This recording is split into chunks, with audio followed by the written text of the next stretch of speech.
하나님께서 중국에 대한 관심이 많으시고 성령 역사를 많이 일으켜 주시는 중국에 축복이 있습니다. 중국 찬양을 부를 때는 소름이 끼치는 것 같아요. 그 중국의 그 귀한 일꾼들이 잡혀가기 때문에 찬양을 크게 불러보지 못하고 그 박수도 이렇게 쳐보지 못하고 옆으로만 치고 그렇게 하면서도 하나님께 찬양을 드리려고 얼마나 귀하게 최선을 다하는지. 중국 사람들 찬양 정말 좋아해요. 그래서 우리도 중국에 가서 이제 이 찬양을 배우고 함께 부르면 너무너무 그 감동이 큽니다. 이체 것은 짬매 떡국, 이거 왜 있느라고 떡국 막 그래. What's the sun? 중국말 모르지만은 이게 성령님에 대한 찬송인 것 같아요. 하나님 찬양하는 그런 생명, 썩미는 생명이고 그렇습니다. 우리 공동체를 하나님께서 이렇게 사용해 주셔서 오늘 제가 나오기 전에 필리핀에서 하나님 이름, 예수 이름이 전해진다는 그 연락까지 받고 나왔습니다. 필리핀의 성령 역사가 폭발하고 있다고 전달이 왔고 필리핀에서 너무 여러 곳에서 와달라고 부탁이 벌써부터 들어온다고 행복한 소식이 왔습니다. 또 마찬가지로 아프리카에서도 아주 굉장한 역사들이 일어나고 있습니다. 레마 철치를 개척하겠다는 그 사역자들, 목사들의 그 줄 섰다 그래요. 레마 철치를 개척하겠다. 어디에다 어떻게 이렇게 해서 보고서까지 내서 줄을 섰다고 합니다. 참 하나님께 감사드리고 정말 감사를 드리죠. 우리가 지난 시간에 말씀을 들었습니다. 우리 인간을 하나님께서 창조하셨는데 우리 인간이 하나님이 창조하신 우리 인간은 예수 그리스도를 믿고 예수 그리스도를 영접해야 되는 필연적인 하나님의 창조에서 필연적인 존재로 창조되었다고 우리는 하나님 말씀을 통해서 깨닫게 되었습니다.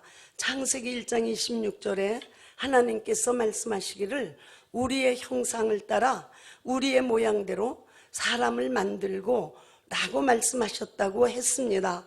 그런데 하나님의 형상이라고 하는 것은 예수 그리스도시다 라고 신약에서 골로새서 1장 15절에 히브리서 1장 3절에서 정확하게 말씀을 해주고 있습니다.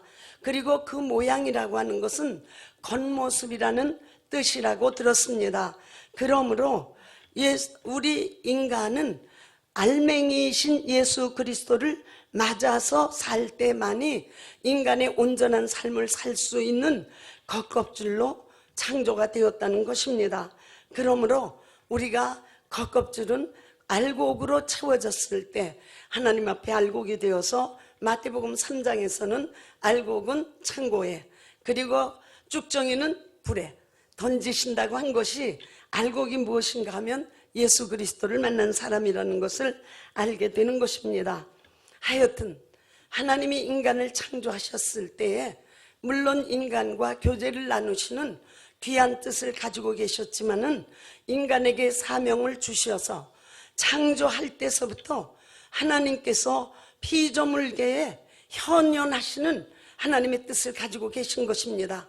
인간을 하나님의 형상을 따라 모양으로 만드심으로 인해서 하나님이 반드시 인간에게 오셔야만 되는 그러한 뜻으로 인간을 창조하신 것입니다.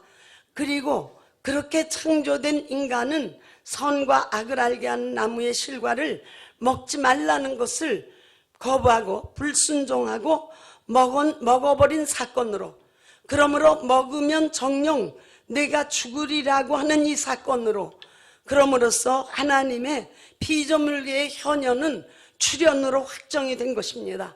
하나님께서 피조물계에 오시기 위해서 인간을 지으셨는데 그 인간이 하나님의 말씀에 불순종함으로써 하나님은 이제 인간의 마지막 아담이 되어서 죽음을 감당하심으로써 인간에게 죄를 끝내게 하시고 그 다음 둘째 아담으로서 새로운 인간의 삶을 주시기 위해서 이 세상에 출현하시도록 확정이 된 것입니다.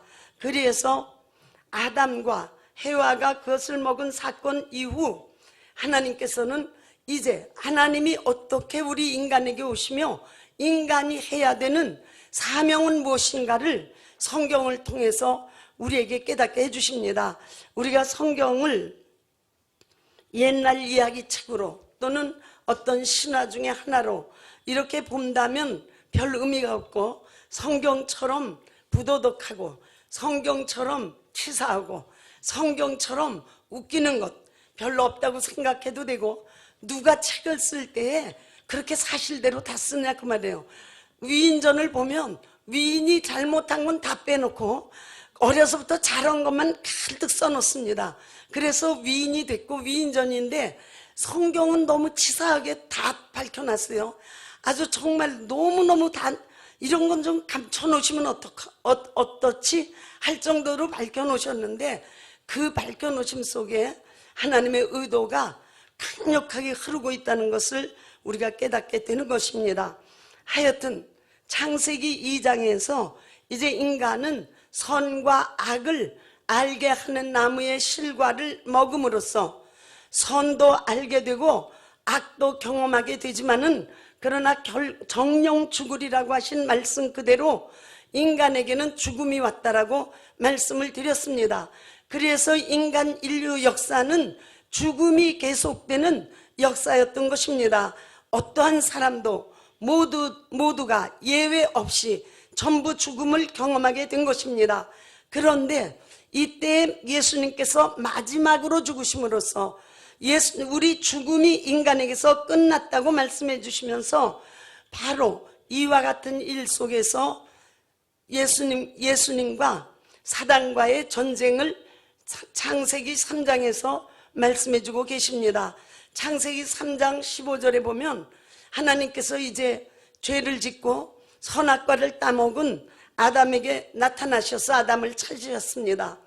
그리고 아담을 찾아서 아담과 하와와 뱀을 놓으시고 그 세 사람의, 뱀은 사람이 아니죠, 두 사람과 뱀과의 관계를 성경에서 말씀해 주고 계십니다.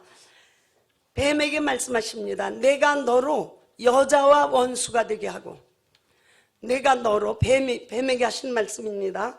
여자와 원수가 되게 하고, 참 하필이면 여자와 원수가 되는지 모르겠어요. 여자와 원수가 되게 하고 너의 후손도 여자의 후손과 원수가 되게 하리니, 여자의 후손은 내 머리를 상하게 할 것이요 너는 그의 발꿈치를 상하게 하리라. 전쟁이죠. 전쟁인데 여자와 뱀과의 전쟁. 그런데 그것으로 끝나는 게 아니라 그 전쟁은 그 후손까지 계속되어서 머리를 상하게 하고 발꿈치를 상하게 하는, 사실은 발꿈치 상해가지고는 별 볼 일 없이 다치지 않죠.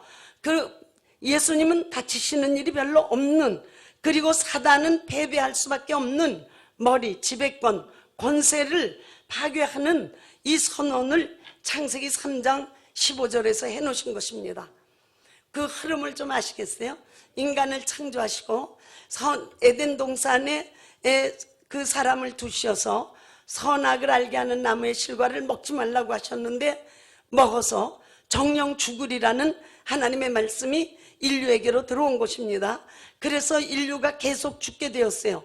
계속 죽었는데 하나님의 아들을 보내셔서 그 아들이 인류의 죽음과 저주와 죄를 다 감당함으로써 죽음을 끝내게 하신 것입니다. 그런데 거기에 바로 그 여자에게 선악과를 먹게 만든 뱀, 성경에서는 이 뱀을 보고 용이라고도 말하고 옛 뱀이라고도 말하고 마귀라고도 말합니다. 그래서 그 마귀를 대신해서 나타난 뱀, 이 뱀과 여자가 원수가 된다는 거예요.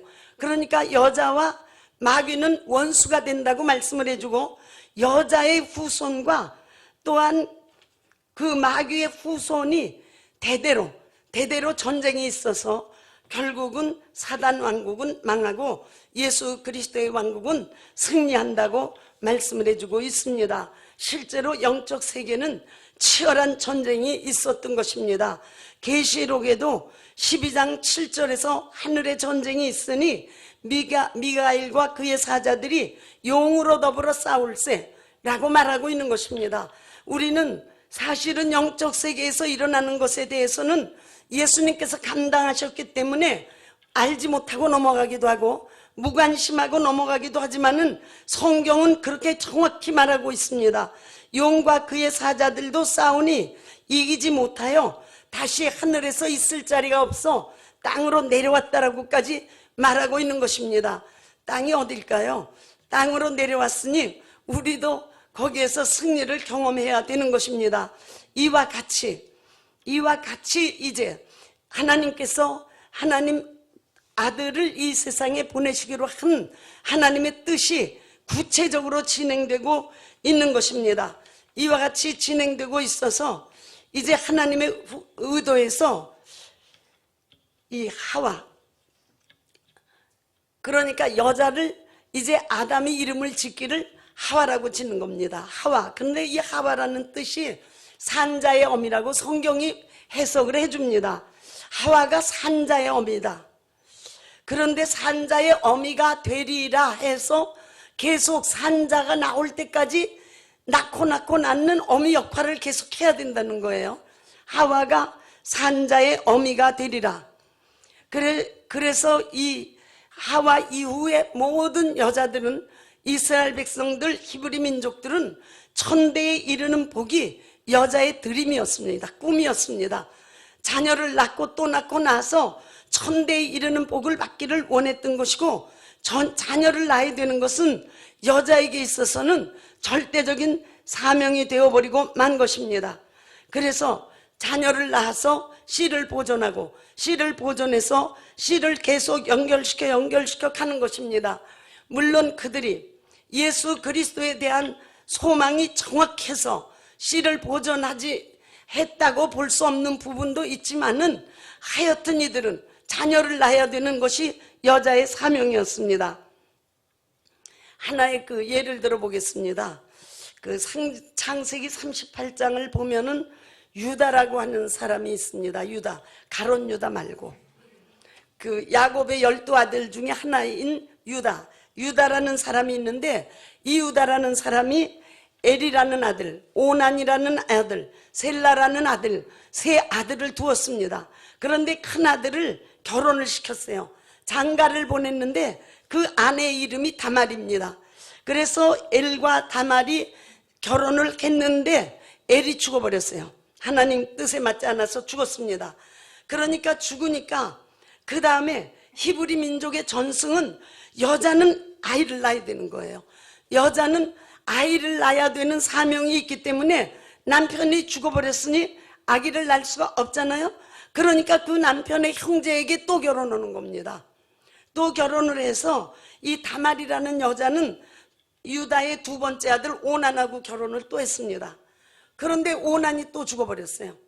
오난이 죽어버렸으니까 이제는 셋째 아들 셀라와 결혼을 해야 되는 것인데, 그 아버지, 시아버지 유다가 보니까, 이 며느리 다말을 보니까 이게 아무래도 좀 안 되겠다 그 말이에요. 아들을 다 죽이는 거 아니에요? 볼 때 보면은 아들을 다 죽이는 거니까 아무래도 이 다말이 기가 세고 남편 잡아먹는 그런 여자로 보였죠. 그러니까 이 시아버지 유다가 다말을 달랬습니다. 셀라가 너무 어리지 않느냐, 지금 결혼해가지고 뭐 좋겠냐, 조금 더 큰 다음에 결혼하자, 너 친정집에 가 있어라.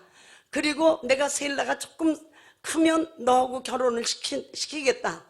그래서 이제 다말이 친정으로 갔습니다. 친정으로 갔는데 가서 셀라하고 결혼하는 날을 기다리는데 영 연락이 없는 거예요. 아, 이거 시아버지한테 속았구나 하는 걸 이제 깨달은 것입니다. 그러니까 시아버지한테 속아서 거짓말 시아버지가 했구나 하는 것을 깨달으면 포기해야 되잖아요. 그렇죠? 우리 같으면 야 더럽다 그러고 그만둘 것 같은데, 이 다말은 씨를 보존해야 되는 책임이 있는 거예요. 그래서 작전을 짜가지고 자기가 그 기생처럼 꾸몄어요. 그때 당시는 기생은 칠하는 색깔이 달랐답니다. 그러니까 얼굴을 그렇게 꾸미고 머리에다가 뭘 두르고 시아버지가 지나다니는 길에 있다가 시아버지한테 윙크를 했어요. 그래서 이 시아버지가 너무 좋아가지고 며느리하고 동침을 해서 거기에서 자녀를 낳았습니다. 이것을 마태복음 1장 3절에서 유다는 다말에게서 베레스와 세라를 낳고가 된 것입니다. 자, 이걸 볼 때 여자가 이 산자의 어미라는 여자가 후손을 계속 가져야 된다는 이 하나님의 뜻은 계속 유대 민족에게 히브리 족속에게 계속 그들에게는 아주 사명이 되어버린 것입니다.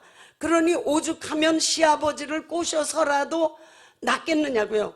베레스와 세라를 낳는데 베레스와 세라, 다말, 유다가 전부 예수님의 족보 속에 들어갔어요. 이렇게 사명을 감당하는 것이었습니다. 또 하나 예를 들어보겠습니다. 이제 구약에 보면 결혼을 할 때 여자가 지창금을 꼭 가져가는 게 있어요. 근데 지창금을 돈으로 가져가거나 양으로 가져가는 것이 아니라 여자 종을 데려가는 겁니다. 여자 종을 데리고 꼭 결혼을 해야 돼요. 그래서 결혼을 해가지고 자기가 아기를 못 낳으면 그 종으로 하여금 아기를 반드시 낳게 해야 돼요.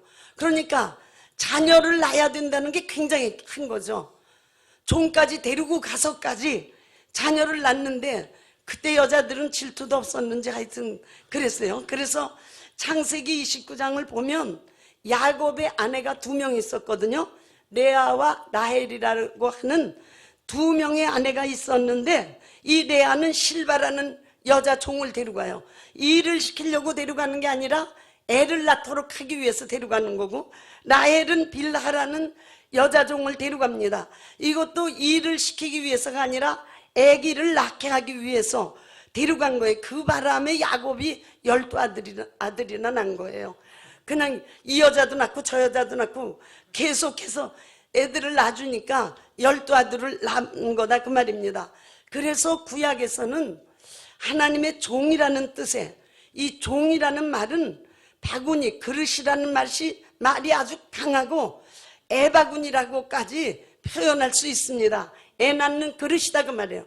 그래서 애를 낳아야만 되는, 어떤 여자든지 애를 낳아야만 되는 사명을 가지고 있어요. 이것만 본다면 우리나라 뭐 이조시대 비슷해 그래 버리고 말지 않겠어요, 그렇죠? 우리나라 이조시대에도 남자 선호 사상이 있어가지고 지금도 중국도 아직까지도 남자 선호 사상이 있어서 여자가 딸을 낳으면 쫓겨나요. 아들을 낳아야지 돼요. 근데 중국은 1명만 낳아야 되거든요. 2명을 낳으면 그 벌금, 세금을 너무 많이 내가지고 다 거지가 되는 거예요. 그러니까 딸을 낳으면 쫓아내는 거예요. 그리고 아들을 낳으면 이제 그 아들을 키우는 중국의 아주 그런 것이 굉장히 강하더라고요. 근데 그런데 비해서 딴 얘기 하기 시작하면 안 되는데 중국은 말이죠, 여자가 살만한데요. 여자가요 밥을 해본 적이 한 번도 없대요. 음식을 만들어 본 적이 하나도 없대요. 남편이 직장 갔다 와서 다 식사를 차려주고 아침에도 직장 가기 전에 전부 차려서 다 식사하게 해주고 간대요. 그리고 정말 한 번도 안 했대요. 우리 시로스 잘 아시죠? 시도라고요. 그 동생이 중국의 무슨 공무원 계통에서 높아요 아주. 그런데 결혼한 지 12년이 됐는데 그 아내하고 부부가 우리 렘에 들어왔었거든요. 12년 동안에 한 번도 그릇을 씻어본 적도 없대요. 아, 중국 정말 살만하다. 하여튼 그렇게 남자 선호 사상이 국가마다 있지만은 이 히브리 민족, 유대 민족에게 있어서는 이것은 생사 이상의 문제로 심각한 문제였던 것입니다.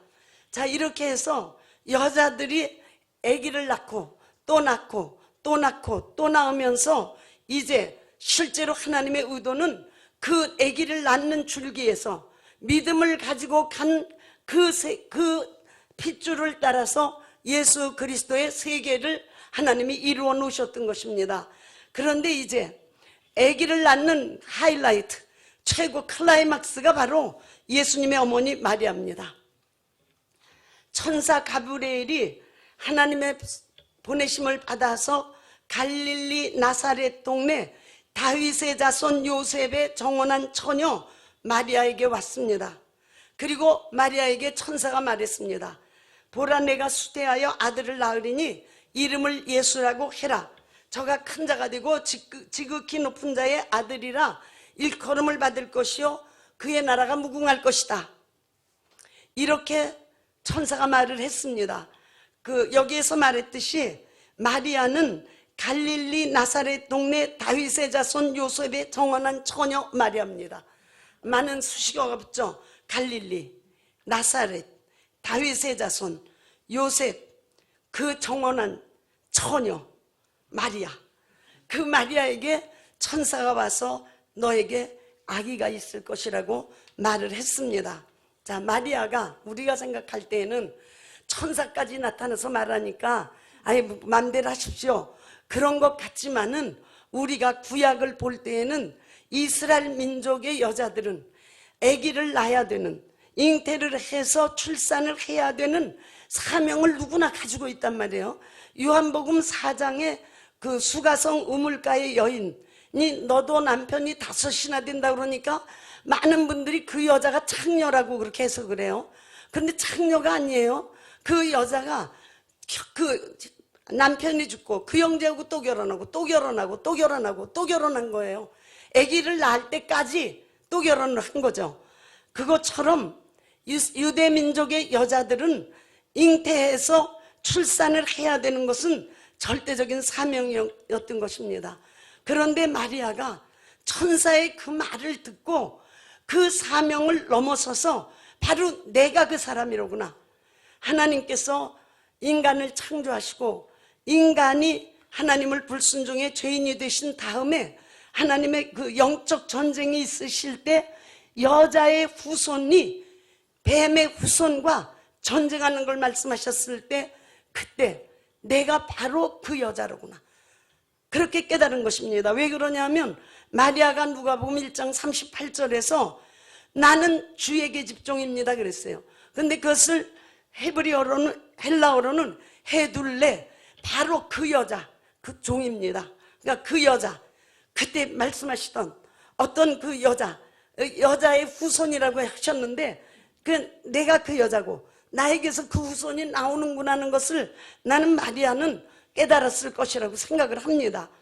하여튼 하나님의 간절한 꿈, 하나님의 형상이신 예수 그리스도를 이 세상에 사람으로 보내시는 하나님의 간절한 꿈이 마리아를 통해서 이루어지게 된 것입니다. 마리아는 드디어 하나님의 씨를 자기 몸에 받았습니다. 비록 정혼한 여자임에도 불구하고, 처녀가 아기를 가질 수 없는 것을 알매도 불구하고 마리아는 하나님의 씨를 자기 몸에 받았습니다. 이것을 성경에서는 여자에게 창세기 3장 15절에 하나님께서 말씀하시기를 너는 잉태하는 고통을 더할 것이다 얘기했어요. 즉 잉태하는 건 고통이 없거든요. 뭐 배가 불러서 좀 고통, 요즘은 뭐 배불러도 뭐 아무 부담 없이 잘 살더라고요. 그게 아니고 예수 그리스도께서 이 땅 위에 오시는 것이 하나님의 간절한 꿈이십니다. 그 간절한 꿈을 이루는데 헤둘레, 당신의 계집종, 그 계집종인 그 여자인 나, 바로 내가 그 역할을 하겠습니다라고 답변한 마리아를 통해서 현실에 실현되게 된 것입니다. 하나님의 그 꿈이. 그래서 마리아가 자기 몸에다 하나님의 씨를 받은 것입니다. 하나님의 씨가 마리아의 몸에 들어왔지만은 마리아는 그 씨를 조금 더 변질시키지 않았습니다. 어차피 그릇이라는 것은 내용물을 바꿀 능력이 없는 것이에요. 그릇, 바구니에다 콩을 넣더니 팥으로 확 바뀌어. 그런 법 없죠. 그렇게 바뀌면 정말 곤란하죠. 그릇에다가 포도를 넣었더니 그 포도가 다 자시돼 버렸어. 그런 법이 없죠. 그러니까 여자는 그릇이에요. 그릇.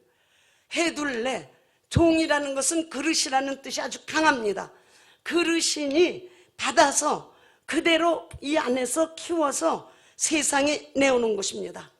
바로 이것이 종의 사명이고, 이것이 마리아 한 사람의 사명이 아니라 오늘날 예수 그리스도의 종이라고 하는 우리도 하나님의 뜻을 우리에게 받아서 가감하거나 변질시키지 않고 그대로 내놓는 것, 이것이 정말로 내가 예수 그리스도의 종입니다 라고 고백하는 사람들이 해야 되는 사명이다, 그 말입니다.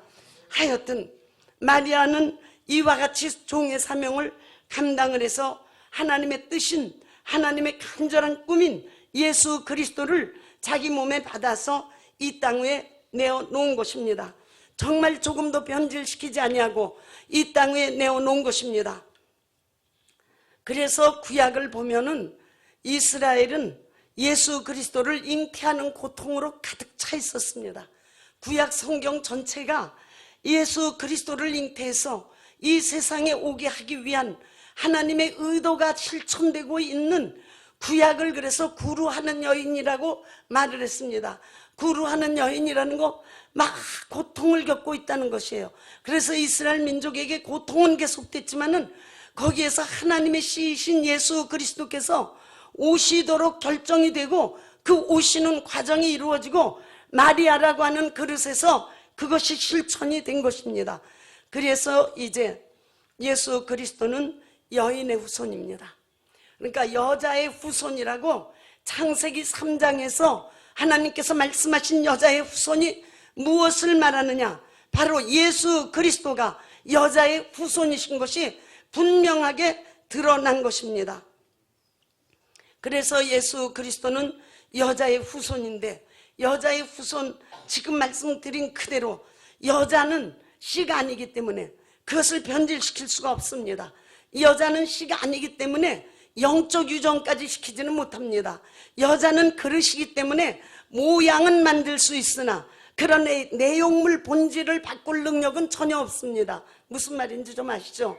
그릇이라는 것이니까 그릇이 내용의 모양은 동그란 그릇은 동그랗게, 네모진 그릇은 네모나게 만들 수 있을지는 몰라도 콩이면 콩으로 있는 것이고 팥이면 팥으로 있는 것이지 콩팥이 바뀌는 건 아니다, 그 말이에요. 이렇게 하나님의 종은 정말 그대로 하나님의 뜻을 그대로 드러내는 것이 하나님의 종입니다. 그런데 성경을 보면은 하나님의 종들은 정말 하나님의 의도를 그대로 내어놓아야 되는데, 씨는 좀 다르죠. 씨는 접붙임을 하면 조금 바꿔놓을 수도 있고, 씨는 좀 달라요. 그리고 씨라는 것은 유전성이 굉장히 강합니다.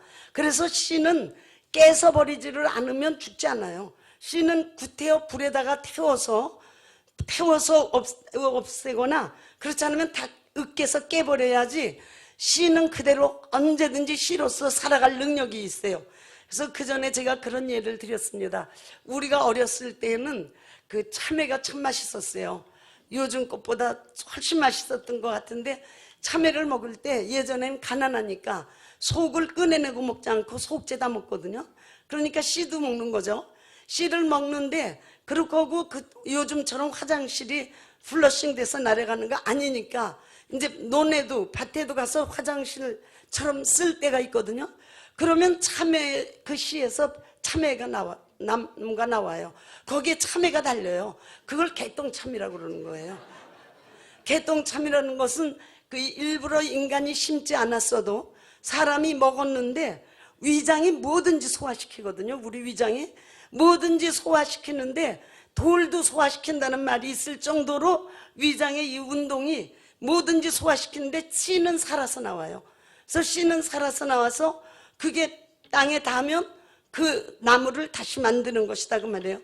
그런데 여자라는 말은 그런 것을 유전시킬 수 없다. 그러니까 모양은 결정해도 내용은 바꾸지 못한다. 그래서 하나님께서는 온 인류를 여자로 보고 계신 것입니다. 온 인류에게 하나님의 뜻을 담으시기를 원하시는 것이고, 마리아를 쓰신 하나님께서는 이제 마리아 이후 예수님이 오셨기 때문에 예수님을 믿는 자는 예수님을 내 안에 잉태했으니 그 예수님을 내 안에서 변질시키지 말고 다시 내어놓아야 된다는 사명까지 우리에게 알려주고 계신 것입니다. 하여튼 그렇게 해서 여자라고 하는 것, 계집종이라고 하는 것은 절대로 이것 변질시키지 못하는 그런 것이 있습니다. 그러므로 예수님은 성령의 씨가 뿌려졌기 때문에, 성령은 죄 없는 분이기 때문에 죄 없는 분이 태어났어요. 이해가 되시죠?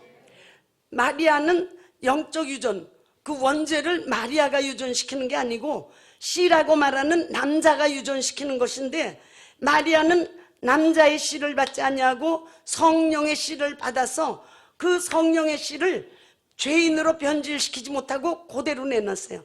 그러니까 예수님은 무죄한 분이 태어난 것이죠. 무죄한 분이 태어났기 때문에 예수님이 인류의 죄를 담당하실 수 있게 되었고 우리의 구세주가 되신 것입니다. 그 다음에 두 번째 마리아, 오늘 말씀드리고 싶은 것은 마리아가 예수님을 증거하는 증인이라는 것. 우리 믿음이 흔들리시는 분들도 한번 좀 이 말씀은 생각해 보시면 좋겠어요. 마리아는 예수님이 성령으로 잉태된 분이고 죄가 없는 분이고 하나님이 보내신 분이라는 것을 알고 있는, 이 땅 위에서 사람으로서 알고 있는 유일한 사람입니다. 그것을 자기 몸으로 경험해서 알고 있는 유일한 사람이라는 것입니다. 예수님께서 하나님의 아들이라고 하는 것, 하나님께로부터 왔다고 하는 것을 마리아만은 처음으로 알고 있잖아요.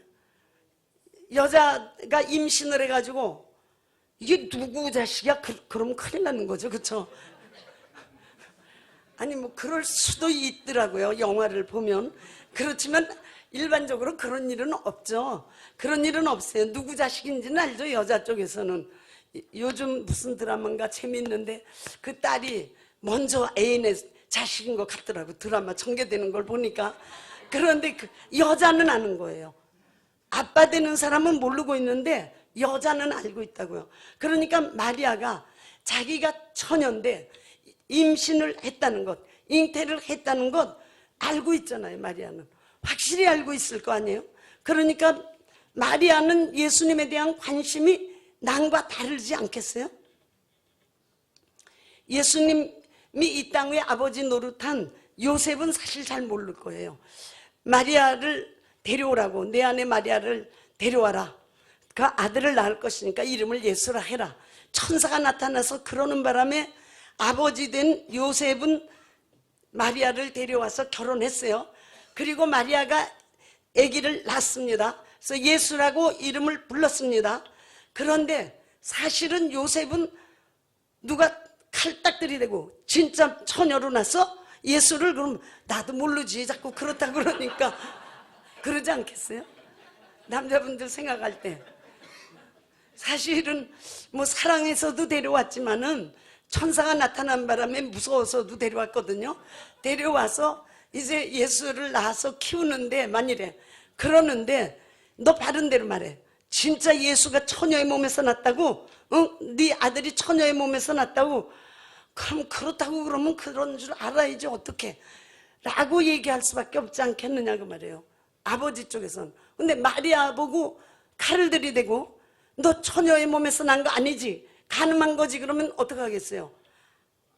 간음 안 했다 그러지 않겠어요? 그렇죠? 알고 있겠죠? 그래서 요셉의 얘기는 성경에서 예수님 어렸을 때 성전에 가서 부모가 예수님을 잃어버렸을 때까지만 나오고 예수님이 하나님을 아버지라고 부르는 순간서부터 요셉은 성경에서 없어졌습니다. 요셉은 예수님을 증거할 만한 증인이 못 되는 거예요. 그냥 아브라함과 다윗의 혈통을 따라서 내려온 요셉이지, 요셉은 예수님이 구세주라는 것을 증거할 만한 어떤 경험도 없는 겁니다. 그러니까 성경에서 이제 예수님 아버지는 하나님이 아버지라고 하시는 그때부터는 요셉은 사라져버리고 없어져 버린 것이에요. 그리고 예수님이 하나님의 아들이심은 하늘에서는 하나님께서 증거하고 계신 것이고 이 땅에서는 예수님의 어머니 마리아가 경험으로 알고 예수님을 증거하는 증인이 되어 있는 것입니다. 그래서 예수님께서 성전에 올라갔다가 부모와 헤어져서 잃어버렸을 때 부모가 다시 찾아와서 내가 이렇게 부모 속을 썩이면 어떡하느냐고 말했을 때 내가 내 아버지 집에 있는 것이 당연하지 않습니까? 라고 했을 때 요셉은 심통이 나서 없어졌는지 하여튼 그때서부터 없어졌어요. 그런데 마리아는 예수님의 그 말을 마음에 깊이 새겨두었다고 성경은 말씀하고 있습니다. 그러니까 마리아는 예수님의 그 말도 심상치가 않은 거 아니겠어요? 아버지 집에 있겠다고 그러는구나. 아버지, 그러니까 하나님 아버지지. 이렇게 알 수 있지 않겠는가? 어저께 이제 이런 얘기를 했더니 김채원 목사님이 날 보고 페미니즘의 극치라고 그러더라고요. 여자를 너무 높인다고 이제.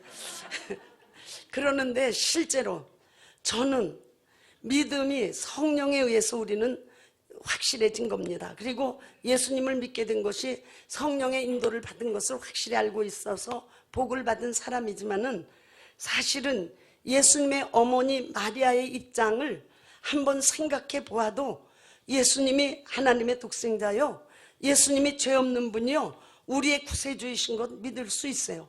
정말 읽고 여기서도 또 안 믿어지면 어떻게 할 길이 없어요. 이제 예수님이 사실은 십자가의 사형 선고를 받고 십자가에 달려 죽으셨습니다. 근데 예수님의 죄명은 살인했다는 죄명도 아니고 도둑질한 죄명도 아니고 거짓말한 죄명도 아닙니다.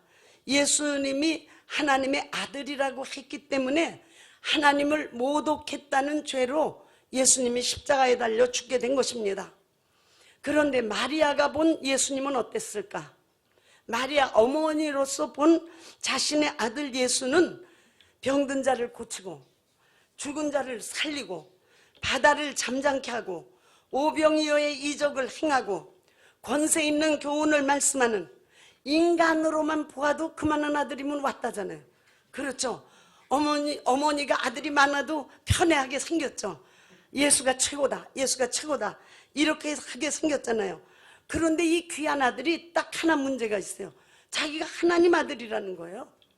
그 소리만 안 하면, 그 말만 안 하면 정말 왕이 될지도 모르는데, 유다의 왕이 되어서 모든 민족을 통치할지도 모르는데 그 얘기를 하는 거예요. 하나님 아들이다, 자기가. 그러니 어머니 입장에서 얼마나 아슬아슬하겠어요. 너 그 말만 안 하면 괜찮을 텐데 하는 생각이 있을 거 아니에요. 그런데 끝까지 하나님 아들이라고 해서 가시관을 쓰고 십자가에 못 박혀 죽게 된 것입니다. 만일에 마리아가 간음을 했다든지 어떤 실수가 있어서 예수를 잉태한 것이라면, 그렇다면 마리아가 예수가 죽게 됐을 때 뭐라고 했을까? 어머니가 뭐라고 말할 것인가? 최소한도 예수야, 너 하나님 아들 아니야. 너 진짜 하나님 아들 아니야. 사실은 넌 누구누구 아들이다. 털어놓지 않겠어요? 너 하나님 아들 아니다. 제발 그 이상한 소리 좀 하지 말아라. 사정했지 않겠어요? 그랬는데 예수님께서 심판받고 십자가에 못 박힐 때에 예수님의 제자들도 다 도망갔어요. 그리고 요한복음 19장 28절에 요한 제자 하나는 거기에 있었더라고요. 그때 못 박힐 때 예수님의 어머니 마리아가 6시간 예수님이 고통하는 그 현장에 같이 있었습니다. 그때 어떤 어머니가 아들 죽는 걸 볼 수 있으며, 그 아들 죽는, 그것도 아들이 그냥 죽는 것도 아니고 창으로 찔리고 못 박히고 죽음의 그 고통을 겪고 있는 것을 보면서 어머니가 어찌 한 말도 안 할 수가 있겠어요. 일반 자기가 낳은 아들, 어떤 사람과 결혼해서 또는 동침해서 낳은 아들이라면 그럴 것 같아요. 여러분, 제가 이제 솔직히 다 털어놓겠습니다. 얘는 하나님 아들 아닙니다. 내가 처녀로 낳았다고 그랬더니 얘가 돌아버렸어요. 사실은 내가 처녀로 낳은 거 아니고 내가 죄를 진 겁니다. 이 아이가 주책을 떠는 거니 좀 제발 살려주십시오. 내가 정원했을 때 사실은 요새 모르게 누구누구를 만나서 그러고 말하지 않겠어요? 아들을 살리기 위해서라면 어머니가 무슨 일을 못했을까? 그때 유대인들의 평균 연령이 55세, 57세, 책에서 그렇게 말하더라고요.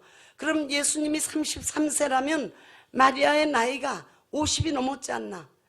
그렇다면 오늘날로 보면 이제 세상 떠날 날이 가까운 사람이다, 그 말이에요. 그런 어머니가 아들이, 그 귀한 아들이 죽게 되었는데, 하나님 아들이라고 해서 죽게 되었는데, 오히려 마리아는 예수님께서 십자가에 달려서 6시간 동안 겪는 고통을 같이 겪으면서 예수님을 환송하고 있었던 겁니다. 자기에게 왔던 예수님, 자기의 몸을 빌어서 자기를 그릇 삼아서 왔던 예수님이 이제 무엇인가 하나님의 뜻을 이루시고 다시 가시는구나 라고 어머니는 생각했을 것입니다. 그래서 예수님을 끝까지 묵묵히 바라보고만 있었던 것입니다. 정말 마리아의 부정으로 태어난 것이라면 어떤 어머니도 그러지 못합니다. 만일 십자가에서 6시간 동안 아들의 고통을 끝까지 아들과 겪었다 할지라도 아들이 죽고 난 다음, 무덤에 들어가 난 다음 그 어머니가 자살하지 않겠어요? 가룟 유다도 자살했는데, 가룟 유다도 결국은 예수님을 팔아먹은 것 때문에 자살했는데, 아들이 어머니의 부정 때문에 죽는 것이라면 어떤 어머니가 자신의 부정을 감추기 위해서 아들이 죽어도 좋다 하고 바라보고 있겠는가 그 말이에요. 어떻게 아들의 죽는 현장에 함께 있을 수 있고 아들이 죽은 다음에 살아서 돌아다닐 수가 있겠는가 그 말입니다. 어떻게 얼굴을 들고 살 수 있으며 어떻게 마음이 아파서 살 수 있겠는가. 더군다나 예수님께서 십자가에 달려 죽으시는 마지막 순간에 어머니 마리아에게 말했습니다. 보소서 아들입니다. 그 의미가 얼마나 큽니까? 당신의 아들입니다. 여자의 후손입니다. 여자의 아들입니다. 나는. 그 말을 듣고 마리아가 묵묵히 바라보았다고 합니다. 보소서 당신이 분명히 나를 낳았습니다. 당신은 아시지 않습니까? 라는 말이 들어가 있는 것 아니겠어요? 그래서 저는 마리아가 그때에 자신의 몸을 빌어서 세상에 오신 그분이 다시 하늘로 가시는 것을 믿고 환송한 것이라고 생각합니다. 환송해서 예수님을 보내드리는 마음으로 정말 마음 아프고 괴롭지만은 보내드린 것입니다. 성경에서 보면 마리아는 요한복음 2장 1절에 가나의 혼인잔치에 예수님과 같이 참석했다가 예수님이 이적을 이루실 것을 알고 물로 포도주를 만들어 주실 수 있는 분인 것을 믿고 하인들에게 그대로 순종하라고 그랬습니다. 마리아만은 예수님을 믿어드렸어요. 예수님이 어떻게 오신 분인 줄 알고 있기 때문에. 그 다음에 누가복음 24장 10절에 보면 예수님이 죽어서 무덤에 아리마대 요셉의 무덤에 들어가셨는데 거기를 찾아가 보려고 갔다가 예수님 부활하셨다는 것을 보고 베드로에게 쫓아와서 예수님이 부활했다고 전했어요. 그러니까 마리아는 예수님이 부활한 것도 너무 당연하게 생각했어요. 그리고 예수님의 승천하시는 것도 당연하게 생각하고 예수님이 하늘에 올리우실 때 마리아가 그 자리에 있었습니다. 그리고 사도행전 1장 14절에 보면 예수님께서 성령을 기다리라고 하시고 하늘로 가신 다음 마리아는 마가의 다락방에 제자들과 함께 모여서 마음을 다하고 같이하여 저녁 기도에 힘썼다고 말하고 있습니다. 그러니까 마리아는 예수님의 말씀을 다 믿고 순종한 또한 유일한 사람이에요. 예수님이 누구이신 줄 알고 있기 때문에. 그래서 성령이 임하실 것도 마리아만은 당연히 여기고 기다리고 있었던 것입니다. 그리고 성령이 임하시자 이제는 성령이 예수님을 증거하시기 시작하시자 성경에선 마리아 얘기는 사도행전 2장서부터 한마디도 나오지 않습니다. 마리아가 어떻게 살았는지 어떻게 죽었는지 전혀 나오지 않습니다. 왜냐하면 성령이 임하시기 전까지 예수님의 증인 노릇을 마리아가 했기 때문입니다. 마리아는 예수님의 증인 노릇을 성령에게 바톤을 넘긴 겁니다. 그래서 성령이 오셔서 예수님을 증거하게 한 겁니다. 우리가 모성애라고 하는 것이 참 법이 아니죠. 모성애는 법으로 정해놓은 거 아닙니다. 그 어머니가 자식을 사랑하는 마음은 각자가 다 다르다고 하지만은 누구도 추측하고 예측할 수 없습니다. 그 깊이도 넓이도 알 수 없습니다. 아마 이 세상에서 인간의 가장 아름다운 모습이 모성애일 것이고, 인간의 가장 깨끗한 모습도 모성애에 있을 것입니다. 인간의 가장 진한 사랑도 모성애에 있고, 인간의 가장 완전한 사랑도 모성애에 있고, 인간의 가장 귀한 사랑도 모성애라고 할 수 있습니다. 이 세상에서 어머니의 아들을 사랑하는 큰 사랑은 그 이상 어떤 것과 비교할 수 없습니다. 이 세상 법이 수천 가지가 있어도 모성애보다 진한 법이 없고, 모성애보다 정직한 법이 없고, 모성애보다 완전하고 뜨거운 법은 없습니다. 모성애는 법이 아닙니다. 성경에까지도 내 부모를 공경하라는 법은 있어도 내 자식을 사랑하라는 말씀은 한마디도 안 하셨습니다. 모성애는 자식을 사랑하는 것은 인간이 가지고 있는 가장 고귀한 하나님이 주신 것이기 때문입니다. 그런데 하나님께서 여인에게 모성애를 주신 것이죠. 이 여자가 가지고 있는 모성애가 예수님을 증거하는 완전한 증거가 되지 않는가 그 말이에요. 증인이 되지 않는가 그 말이에요. 나는 남자가 돼서 모른다고 생각하시면 안 됩니다. 인류를 하나님은 전부 여자로 보고 계십니다. 인류를 여자로 보고 예수 그리스도를 신랑으로 보고 계신 것이에요. 그러니까 우리가 생각해 보면 더 이상 무슨 증인을 요구할 수 있을 것인가? 마리아가 예수님의 공생애 동안에 행한 그 행동을 보고 우리가 그래도 못 믿겠다 라고 하면 성경은 전부 거짓말이라고 봐야 되는 겁니다. 이와 같이 예수님의 어머니 마리아는 예수님의 최고의 증인입니다. 예수님의 어머니 마리아는 예수님의 너무 놀라운 증인입니다. 예수님께 가장 친근한 분이요, 예수님의 이 땅 위에 계신 동안에 가장 유일한 동역자요, 형제요, 자매요, 예수님과 가장 가까운 분이었습니다. 예수님이 외로울 때 위로가 되신 분이시고, 예수님이 고통하시고 힘드실 때 힘이 되어주신 어머니이신 것입니다. 만일 예수의 어머니 마리아가 없었다면 예수님이 저 없으신 하나님의 아들이라고 하는 것을 이 세상에서, 이 지구 안에서 사람을 통해서 경험으로 확증할 길은 전혀 없었을 것입니다. 예수님은 하나님의 독생자시요 이 땅에서는 여인의 후손입니다.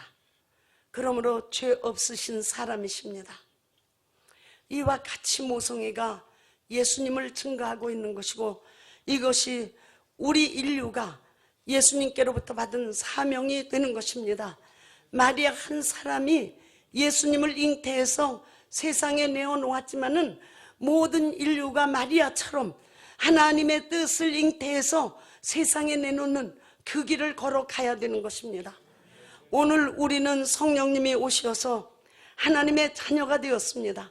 예수님을 믿고 예수님을 내 안에 영접함으로 하나님의 자녀가 되었지만은 우리 성경이 말씀하고 있는 우리 인간의 사명은 하나님의 자녀된 우리가 예수 그리스도의 종이 되기를 원하는 것입니다.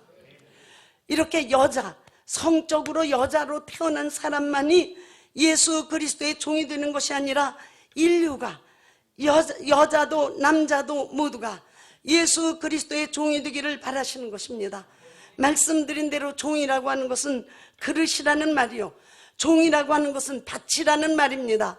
밭은 심은 대로 거두는 거죠. 씨를 뿌린 대로 거두는 것이 밭입니다. 그리고 종이라는 말은 편지라고 말해주고 있습니다. 편지는 편지 자체가 내용을 바꿀 수 없습니다. 편지에 욕이 써 있으면 욕을 그대로 전하는 것이고, 편지에 칭찬이 있으면 칭찬을 그대로 전하는 것이고, 편지에 사랑이 있으면 사랑을 그대로 전하는 것입니다. 바로 하나님께서 오늘날 우리에게 원하시는 것은 예수 그리스도의 종으로도 살아달라는 것입니다. 예수 그리스도의 종으로 살아서, 그래서 오늘날 우리는 예수 그리스도를 잉태한 것입니다. 오늘날 교회는 예수 그리스도를 잉태한 것이요, 오늘날 교회는 예수 이름을 잉태한 종입니다. 그러니 잉태한 종을 내어놓으라는 것입니다. 이 세상에 예수 그리스도를 계속 내놓으라는 것입니다. 바로 성령에 의해서 내게 잉태한 예수님을 내어놓는 것을, 다른 사람에게 전하는 것을 해산의 수고라고 갈라디아서 4장 19절에 분명하게 말씀해 주고 있는 것입니다. 우리는 이 세상에 정말 예수님을 내놔야 되는 사명을 받은 예수 그리스도의 종입니다. 사도 바울이 당당하게 예수 그리스도의 종 나 바울이라고 편지를 쓸 때마다 말합니다. 그리고는 바울은 예수님만 말합니다. 예수님만 말하고 또 예수님만 말하고 예수님만 말했습니다. 정말로 우리가 우리의 사명을 생각하면 우리는 예수 그리스도를 우리 이 세상에 계속 내놓아야 되는 것입니다. 복음을 내놓아야 되는 것이고, 복음 안에 있는 용서를 내놓아야 되는 것이고, 사랑을 내놓아야 되는 것이고, 마귀는 하나님과 함께 대적할 수 있어야 되는 것이고, 그러므로 승리를, 예수께서 승리한 승리를 우리는 이 세상에 내놓아야 되는 것입니다. 비록 고난이 있어도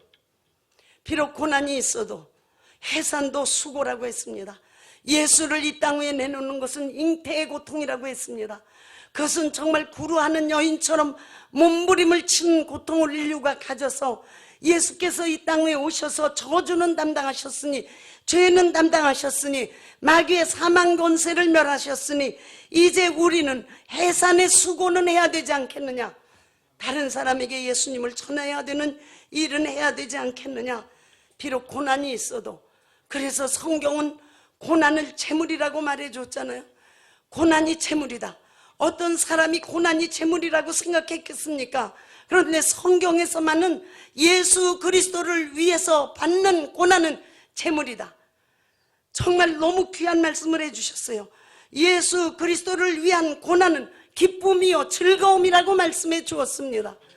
우리는 정말 요만한 욕도 먹기가 싫어서 몸부림치고 변명하지만은 실제로 하나님께서는 예수 그리스도의 종인 우리에게 예수 그리스도를 세상에 내놓는 해산의 수고를 하라고 하시면서 수고가 있다는 거예요. 그런데 그것이 기쁨이요 즐거움이라고 말씀하고 계십니다. 심지어는 여자가 애를 낳을 때 고통스럽지만은 애를 낳은 기쁨이 고통보다 훨씬 크기 때문에 자녀를 계속 낳지 않느냐고 요한복음 16장 20절에 말씀까지 해주고 계신 것입니다. 고난이 있어도 그 고난이 기쁨이요 그 고난이 즐거움이라는 것입니다. 우리가 믿음을 가지면 정말 복음을 바로 깨달아야 하는 것입니다. 예수 그리스도의 고난을 위한 고난은 영광이라고 말씀하십니다. 예수님과 함께 영광을 누린다. 하나님의 영광에 동참한다고 말했습니다. 예수 그리스도를 위한 고난을 받는 자는 하나님의 능력이 그에게 머문다고 약속해주고 있는 것입니다. 많은 사람들이 능력을 구하지만은 실제로는 예수 그리스도를 위한 고난에 동참한 사람들이 하늘로부터 오는 능력으로 덧립이 오는 축복을 받게 되는 것입니다. 그래서 골로새서 1장 24절에 말합니다. 내가 이제 너희를 위하여 받는 괴로움을 기뻐하고 그리스도의 남은 고난을 그의 몸된 교회를 위하여 내 육체에 채우노라. 정말 이 말씀에 비밀이 있는 것입니다. 그리고 로마서 8장 17절에 말합니다. 우리가 예수 그리스도와 함께 영광을 받기 위하여 고난도 함께 받아야 할 것이라. 히브리서 11장 24절에 말씀합니다. 믿음으로 모세는 장성하여 바로의 공주의 아들이라 칭함을 거절하고 도리어 하나님의 백성과 함께 고난받기를 잠시의 죄악의 낙을 누리는 것보다 더 좋아하고 그리스도를 위하여 받는 능력을, 모세는 그리스도보다 400년 전 앞의 사람입니다. 그런데 그리스도를 위하여 받는 능력을 애굽의 모든 보화보다 더 큰 재물로 여겼으니 라고 말하고 있습니다. 애굽의 왕궁의 그 화려한 보화보다 예수 그리스도를 위하여 받는 능력을 더 큰 재물로 여겼으니 이는 상주신 이를 바라봄이라. 정말로 우리가 우리의 삶의 자세에 성경 말씀이 오셔서 역사하시는 능력이 있어야 될 것입니다. 마태복음 5장 11절에도 말했습니다. 나를 인하여 너희를 욕하고 핍박하고 거짓으로 너희를 거스려 모든 악한 말을 할 때에는 너희에게 복이 있나니 기뻐하고 즐거워하라. 욕 먹을 때 기뻐하고 즐거워해야 되겠어요. 누가 욕하면 우리 막 웃읍시다. 그리고 이 즐거워한다는 헬라어 단어는 하늘의 즐거움이라는 뜻이거든요. 그러니까 이 세상에 있는 즐거움과는 비교가 안 되는 겁니다. 그러니까 기뻐하고 즐거워하라. 디모데후서 1장 8절에도 말했습니다. 오직 하나님의 능력을 쫓아 복음과 함께 고난을 받으라. 디모데후서 1장 12절에도 말했습니다. 이 고난을 받되 부끄러워하지 아니함은 나는 나에게 의뢰한 자를 내가 알고 또한 나의 의탁한 것을 그날까지 저가 능히 지켜줄 것을 알고 있습니다. 당당하게 말하고 있는 것입니다. 시편 119편 71절에는 고난당한 것이 내게 유익이라. 이로 인하여 내가 주의 율례를 배우게 되었나이다. 데살로니가전서 1장 6절에는 너희는 많은 환난 가운데서 성령의 기쁨으로 도를 받아 우리와 주를 본받는 자가 되어라. 로마서 5장 3절에는 우리가 환난 중에도 즐거워하나니, 환난 중에도 즐거워한다라고 말했습니다. 고린도 후서 12장 10절은 그러므로 내가 그리스도를 위하여 약한 것들과 능욕과 궁핍과 핍박과 곤란을 기뻐하노니 이는 내가 약할 그때에 곧 강함이라. 참 우리에게 주신 것은 감사하고 기뻐하는 것입니다. 감사하고 기뻐하고, 그리고 바로 예수 그리스도를 위해서 걷는 길이 얼마나 영광인가를 날마다 체험하면서 사는 것입니다. 베드로전서 4장 13절에도 오직 너희가 그리스도의 고난에 참여하는 것으로 즐거워하라. 이는 그의 영광을 나타내실 때에 너희로 즐거워하고 기뻐하게 하려 함이라. 그래서 히브리서 12장 2절에는 예수를 바라보자. 예수를 깊이 생각하라. 예수를 바라보자. 예수를 깊이 생각해라.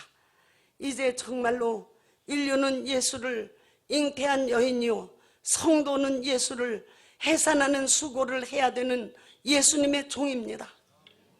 그러므로 이제 성령이 나와 함께 계시니 나도 예수님을 증거하고 항상 예수님을 찬양하고 예수님을 높이는 것이 나의 사명이 되어서 살아야 됩니다.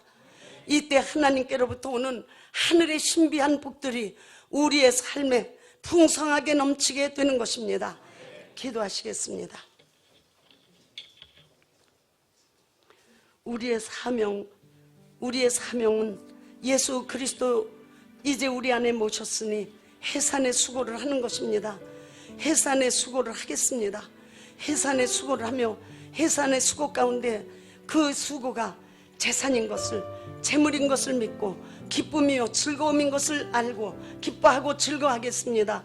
영광임을 알고 감사하겠습니다. 기도하시겠습니다.